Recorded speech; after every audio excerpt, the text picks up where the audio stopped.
Tamil matrimony ஆடி offer. இப்ப membership எடுங்க, ஆடில ஃப்ரீயா யூஸ் பண்ணுங்க.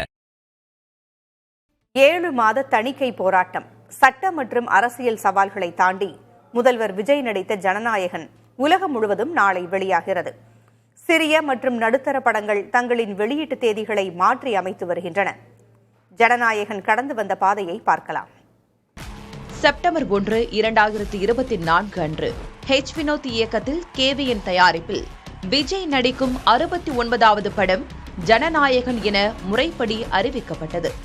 கடந்த ஆண்டு டிசம்பரில் மலேசியாவில் 1 லட்சத்திற்கும் அதிகமான ரசிகர்கள் சூழ நடைபெற்ற இதன் பிரம்மாண்ட இசை வெளியீட்டு விழா லிம்கா சாதனை புத்தகத்தில் இடம்பெற்று வரலாற்று சாதனை படைத்தது.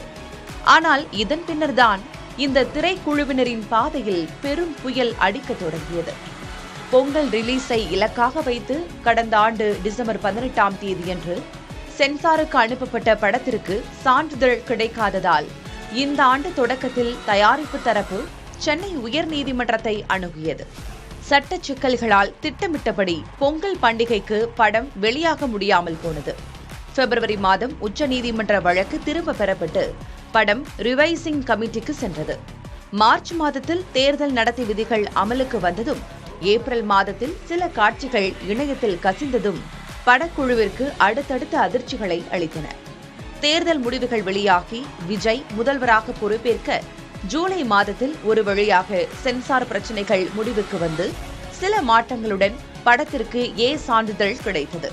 ஜூலை 17ஆம் தேதியன்று கிறிஸ்டோபர் நோலனின் தி ஒடிசி வெளியானதால் தள்ளி வைக்கப்பட்ட ஜனநாயகன் அனைத்து தடைகளையும் தகர்த்து உலகம் முழுவதும் 30க்கும் மேற்பட்ட நாடுகளில் பிரம்மாண்டமாக வெளியாக உள்ளது. பொய்களை உற்பத்தி செய்வதில்தான் இந்தியா முதலிடத்தில் உள்ளதாக இயக்குநர் ஹெச் வினோத் வேதனை தெரிவித்துள்ளார். சென்னை கோட்டூர்புரத்தில் செய்தியாளர்களிடம் பேசிய அவர், பொய்களை உருவாக்குபவர்களையும் பரப்புபவர்களையும் தடுக்க சட்டம் வேண்டும் என்றார்.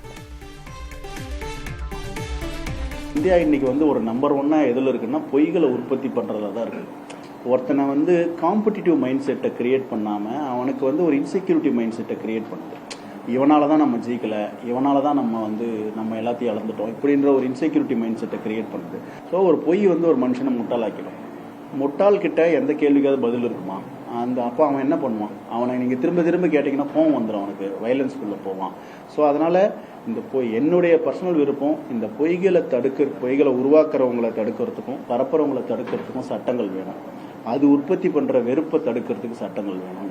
தமிழ் மேட்ரிமோனி ஆடி ஆஃபர். இப்ப மெம்பர்ஷிப் எடுங்க, ஆடில ஃப்ரீயா யூஸ் பண்ணுங்க.